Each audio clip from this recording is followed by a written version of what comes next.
coming and staying also late. Always this replication was a topic on the mailing list and in the community, and I'm happy that a couple of other developers actually took care of what are the usual solutions there. So I'm not much the author of them. I try to summarize here and give some hints on where the replication is actually a solution and try to clarify some aspects that I could see from the community that it's a confusion from time to time. So I put here, like, from the Wikipedia, what's referred as replication. So it's practically about ensuring consistency of resources of data between different resources. So with Kamailio, we actually look at data replication. So the same data should be stored on multiple storage devices. That could be memory, could be database. And by this definition, I want to make it clear from the beginning and clarify it from the community point of view. Replication is not scalability. So don't look at replication. I have 100 nodes. I need to replicate everything, and then I'm scalable. Because practically, you are limited by the least powerful server. When that is filled up, memory, whatever resources, then you are gone with your scalability. So look at replication as being for redundancy, for failover, for this kind of purposes. We all know, and probably everyone ran at some point some database cluster, MySQL or whatsoever, and we know replication is working as long as it's working, but when it's breaking, practically you have to start from scratch, right? So typically redundancy, it's also seen as a cost, because in many cases you have this active standby and you run your main whatever SIP server or media server for the entire year, and then you need to do an upgrade, or maybe it happened to crash, but the other server needs to keep running for the entire period of time. So it's a cost generator. Try to avoid over-engineering, like putting everywhere like backups and so on in like active standby. You will have to optimize and balance between the cost of maybe dropping 1-2 calls in some rare condition and versus the operating a lot of backups and things like that.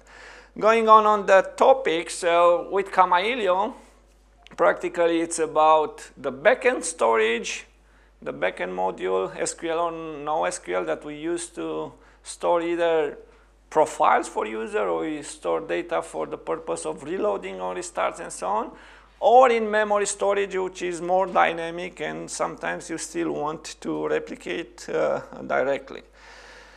So over the SQL, NoSQL backends is not much about Kamailio. We support a lot of them. Most of them, they have dedicated solutions either by the project like MySQL or external like Percona or things like that, including for like SQLite, where you can do this replication, and there are some solutions you can find on GitHub about replication. Quite advanced are also in the hybrid SQL modules, specifically the MongoDB and Redis implementation as replacement for these SQL modules in Kamailio. We have what we call NoSQL modules. So these modules you could exchange between them, and the same configuration routing block should work. NDB, like NoSQL modules, then are more like connectors, so you can't replace like DB MySQL with NDB Cassandra. You'll have to replace DB MySQL with DB Redis or DB MongoDB for the same configuration file. But all of them, they have their own purpose, so you can combine like NDB Redis together with DB Redis on the same module. However, I'm not going to focus on the solutions available for this system. There are external projects, they are better documented, and there are other events that could give you more insights on it. What we have in Kamailio, and I hope many of you are aware of this DB cluster module. So it's trying to give some solution for sort of redundancy needs. What you do with this module, practically you put it between the modules used for SIB routing, like authentication or permissions or even dialog module, and the connectors to the backend. So practically with DB cluster, you define some connections to the backend, like to MySQL 1 to MySQL 2 could be different host or same host, different database.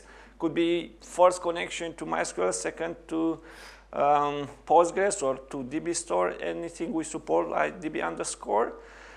Based on the connection, we group them in a cluster. So we give them a cluster ID, K1 in our case. There is a kind of an encoding format for the parameter in the way that we give the connection and how that connection should be used in terms of reading, priority 9 and round robin, and writing priority 9 parallel writing, so writing to the connection all the time.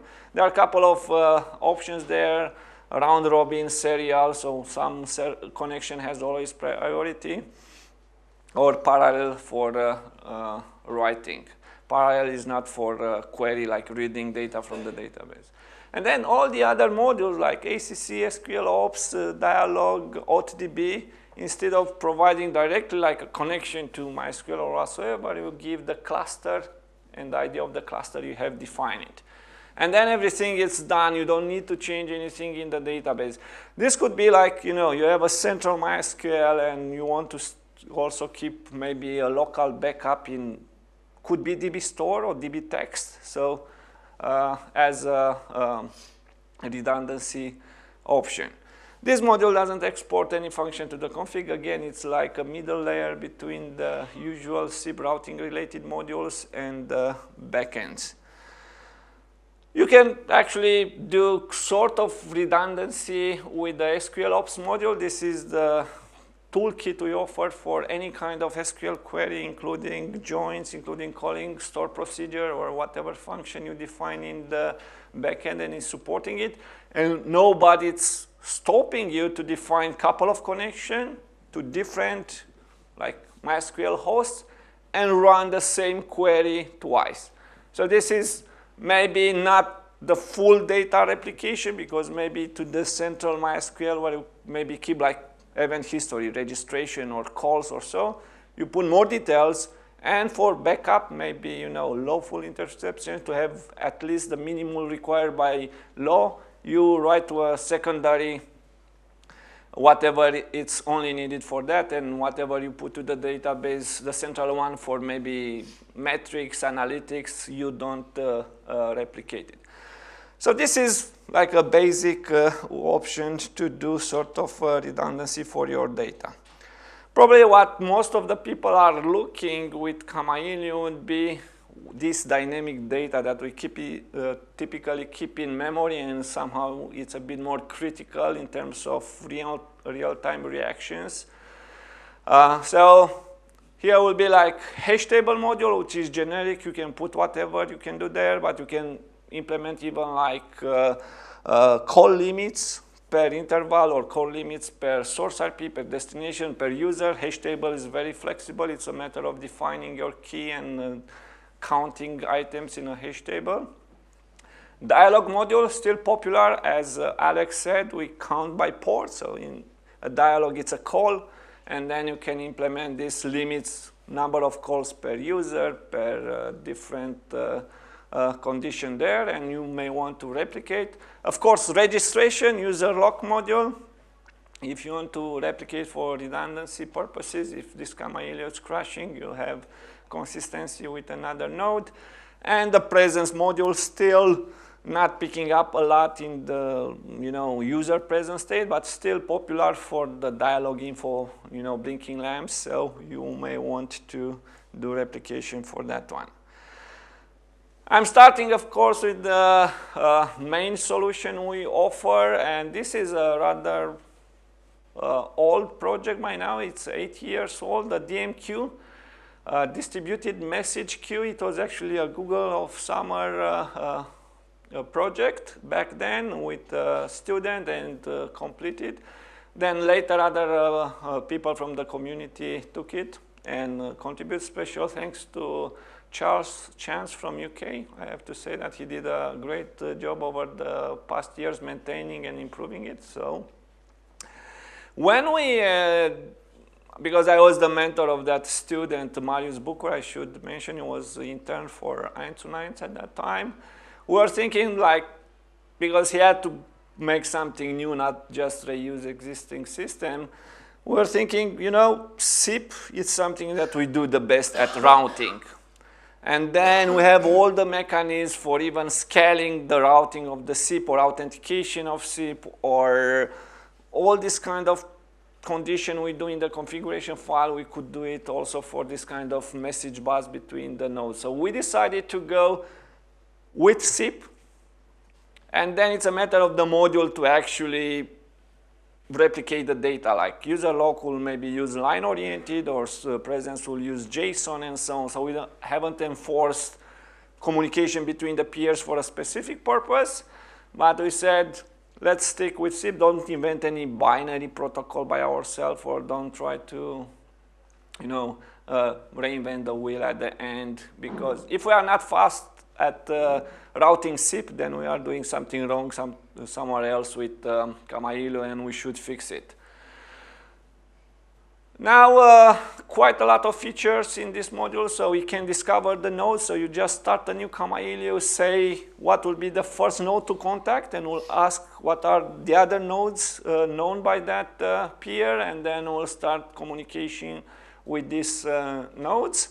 We'll synchronize the data, so if you restart it, then we'll fetch like user location. And here, special thanks to Julian. I said here he added the batch replication with DMQ for user location, which is saving a lot of bandwidth and traffic between the nodes. When you restart the node, then you have a lot of registered users. Then monitoring of the nodes, so knowing when a node is up and down, and of course these channels of communication like presence, dialogue, or location, it's defined mainly by the condition in the configuration file. So here, what we use actually with Kamailio for replication, it's our own method. KDMQ, like Kamailio distributed message queue, so we don't use any, you can, I think at least it's a mod param. If not, it's just a define, can be easily changed. This also shows the flexibility of Kamailio, that we don't really are strict with SIP standard methods. You can define your own, and Kamailio is just happy to route it. And a part of the usual headers that you have in SIP message, then here will be the replication of or discovery of the nodes when one is starting. So we publish here, hey, I'm aware of these nodes. They are active or they are disabled at this moment. It doesn't require much. I have the example here for replication of a hash table, this in-memory storage key value. So of course you need to load the DMQ. You have to say, what's my local address to use for communication? Maybe you want one which is not really used for SIP. You can use internal network for communication between the nodes. And then like notification address, the first ones that this instance should contact for getting the list of other nodes in the network. You can give one or you can give more, so it will be like the first nodes to contact. Then in the definition of a hash table, we have the usual name, the size, like number of slots, power of 2. If other attributes needs to be provided, like auto expire, you can do it. And one of them is this DMQ replicate. If you set it to 1, you just say, okay, I want to, whenever in this configuration file you add an item in this hash table, will be replicated. And then Practical will generate a KDMQ with a specific body here saying that's the key, that's the hash table name, it has an expiration or not, and will push it to all the active nodes it's aware of. When you receive the message, practically you just need to call this DMQ handle message. As we discovered, it's a key DMQ request type, and behind in the code we have some callbacks. So when we define the table and we discover it has DMQ replicate, then internally between the modules we hook to some callbacks, and we do this internally. So it's not much in the configuration file. Otherwise, again, as you write in a hash table, everything is generated like KDMQ, sending it out. You don't have to take care of it. It's only handling when you receive KDMQ message. That's the only change in your usual configuration file, a part of this mod param. Replication for registration, there are a couple of other modules around that, function from the module that allows you to discover if it's coming. So this is request replication. You got a register and you want to just replicate the registration. It's not replication of the user location record, so it's slightly different. If it's coming from one of the nodes in your platform, you can discover that with DMQ is from node. You just save location. Otherwise, practically, you get it from the device, from the user. You authenticate or whatever you need to do. You save local to the location. Could be in memory or database, and we call this DMQ replicate because we replicate the request. Is a way of doing it. Could be any request like option, message, whatever you want to replicate to another node, including invite if you have like low interception solution in some part and you need to track the signaling. The other one for location, it's given an example here. There is DMQ, which needs to be loaded, and then we have a dedicated module, DMQ user lock.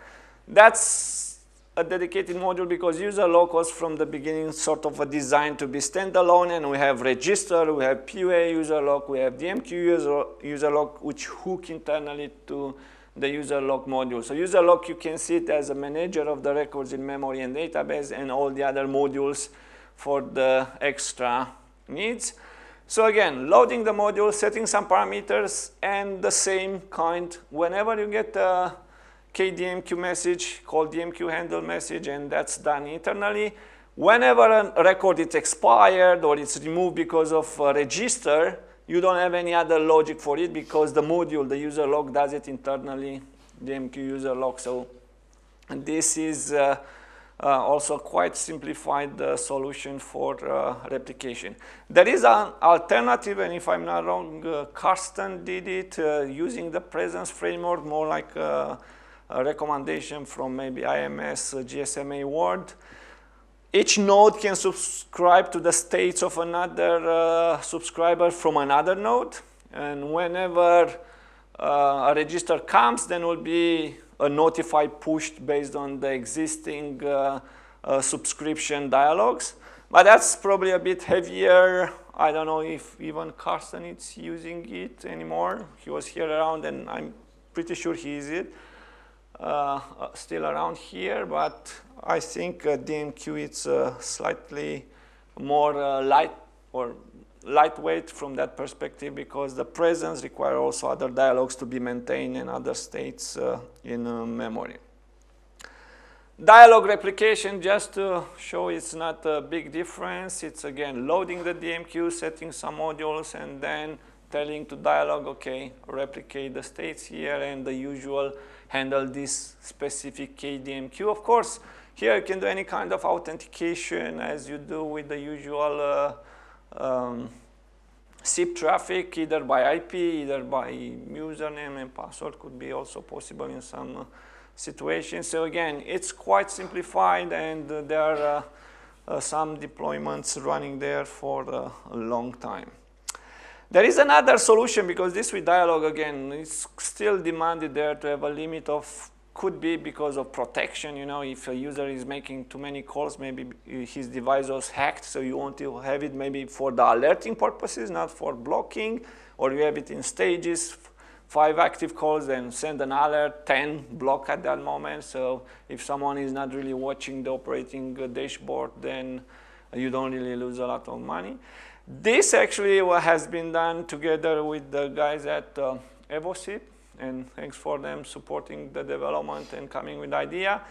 Typically, you just have the calls running on different nodes, but if it happens that one node goes down and the buy, because of shared IP, goes to another node, which was still active, then is not finding the dialog in the memory. And again, as replication is not scalability, then the solution is go and look to the backend, like if you have a Redis cluster or a MySQL cluster, is the dialog known in the database table? Yes, then it will load it. So as we get the by or whatsoever, so it has a two tag is part of a dialog. If we don't know it in memory, then we'll load it by call ID, because the call ID is common for the invite and the by. If it's still not known after loading, then it's something that we are not aware in our backend at all. So there are two options here in the way that you can load it for that specific call ID, or if you know that actually you turn down node, you can load all the extra dialog. So goes to the database and compares what I have in memory, and if I don't have it, then I will load it in memory. So I'm prepared. I'm now the master of the records only in the database. So again, this is a solution between replication and scalability, a good approach to look at it. I'm continuing with the basic type of replication, which is still useful if you have small deployments, and I typically prefer it when I have like active standby node, but everyone like being active and a standby here and this active and standby there.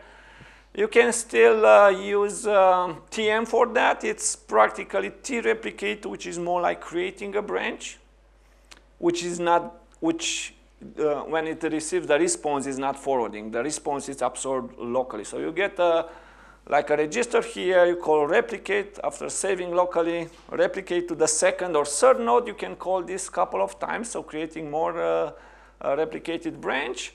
It's a nice and simple solution for this kind when you have 1-2 nodes in your platform, again for redundancy, and you don't load other modules in memory, because TM is pretty much in every configuration I know.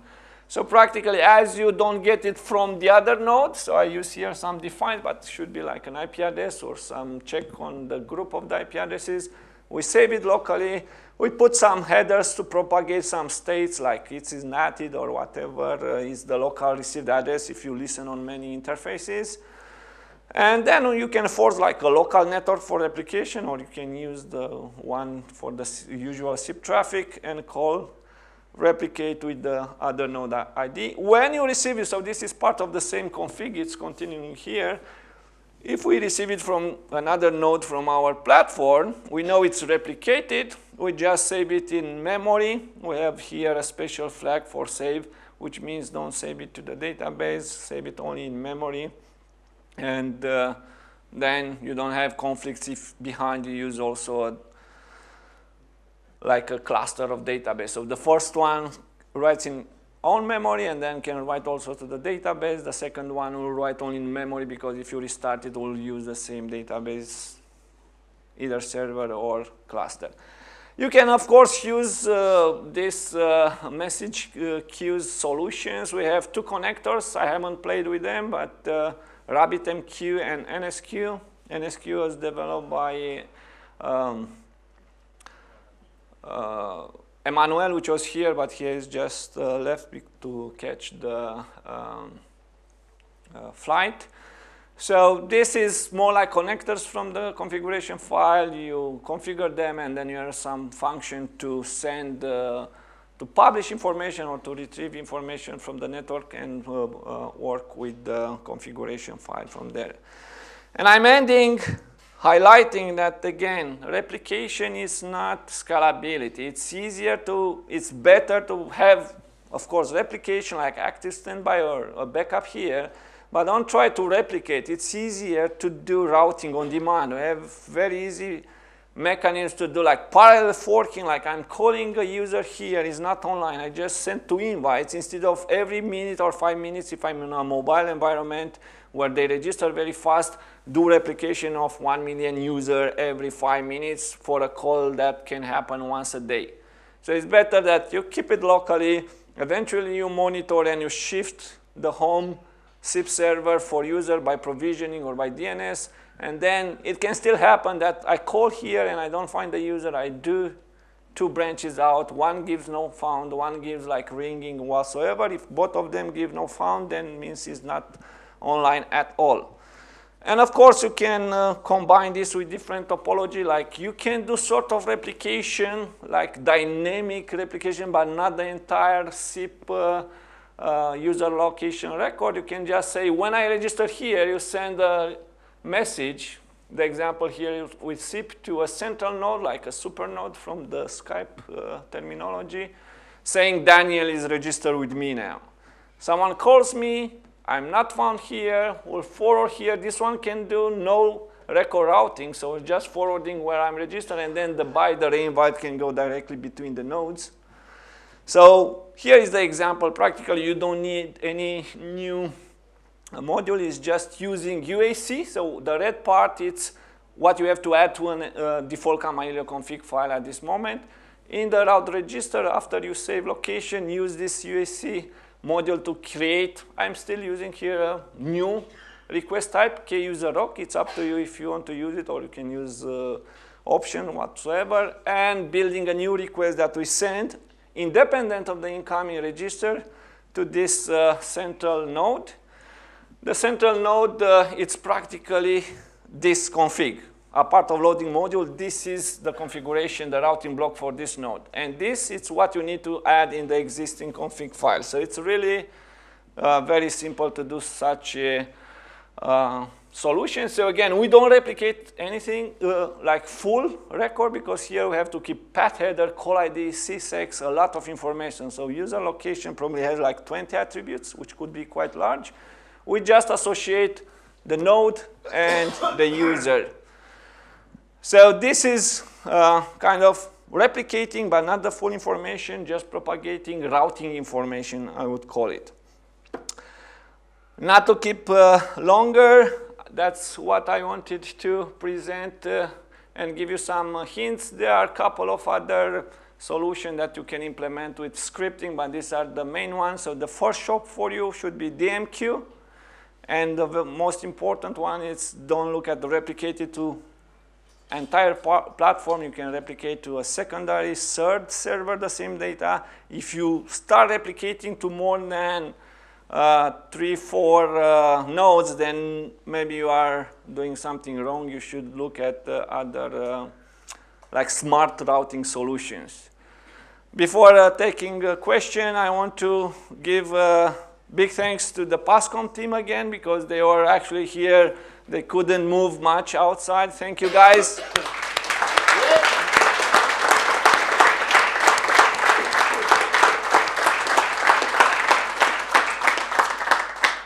And now if someone has microphones, I can take one. Yes, PASCOM is still on charge. We have one question, Igor. Yeah, my question, is there any best practices or your advices about split brain situation on the DMQ? So when you have, for example, 2 nodes, and for some reason connectivity between them is lost, but it's still connected to the outer world, and at the end of I don't know, it's critical for counters when they have held different info on it. Maybe, Julian, you do this synchronization. There was on the list, I saw it in the features of the module, but I'm not sure if you do it like for user location as you did it. When it comes up. That's a good part of being the leader, you can delegate. Yeah, so in the end, it will be a SIP transaction when it will try to replicate. So yes, if it fails after 32 seconds, depending if you change your timers, but this one will be lost unless there is a resync, and it only takes place at startup. So registration information, they don't last forever anyway, and they are refreshed. So in is no RPC command? I remember I saw some RPC command. Is doing a resync on RPC or not? I'm not using it. Maybe it's exposed to RPC. Okay, you could force a resync if you want, but registration, they are refreshed anyway. So it depends the kind of information, I guess, you are Yeah, no, replicating then was Charles that did something because I saw it. So I'll have to check it if it's done, but otherwise some data I synchronized by the expiration. So Tori? just to clarify one more, it relies on this fair timer, fair and wide timer. So if, for example, like by standard, it's less than 30 seconds, then it's lost, and what you can do. Maybe, Daniel, can we configure the timer granularly and change your mind? Or Yeah, no, sure. you can configure this retransmission interval as you want. So. By default, yeah, by default it's half a minute. Tori? Just as DMQ is not using a dialog and therefore not using sequence numbers, have you noticed many problems with replication happening out of order? So the nodes get desynced just because they've got the state updates backwards and things like that?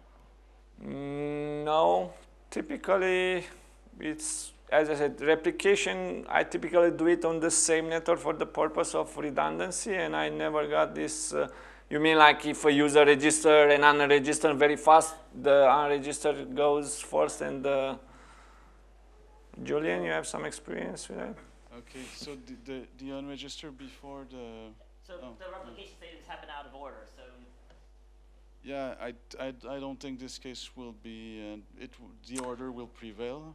That's what I think. There is one thing actually also Julian added. It's kind of batch replication. So it's waiting for an interval. You can configure and say whatever comes in 1 second, wait 1 second, and then all the updates replicated at once.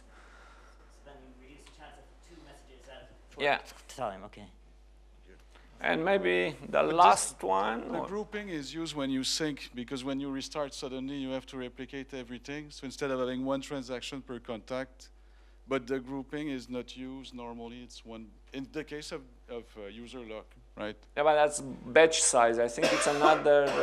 Yeah, so you parameter. can select the batch size, but there is a security check to make sure it will never go above a certain size with the buffer. Okay, then allow me to thank you again because you are the most important part of the event. We can sort out some sponsors, some speakers, but if we don't have you, the attendees, then practically makes no sense. And thank you for a lot of feedback, and special thanks to the group of developers that spent time to bring new features. And also many thanks for spending the time and the resources to come here. If something was not working well, apart of the Wi-Fi, which I already know, please provide the feedback. We try to bring new sessions, new elements of each edition, like we had this, and very good review with these 5 minutes slides and both trips. So also, if you have some suggestion, please contact us, and please share next time if you have some interesting project. As you could see, we are a friendly community. Second time you can be the speaker here, and we welcome a new presentation.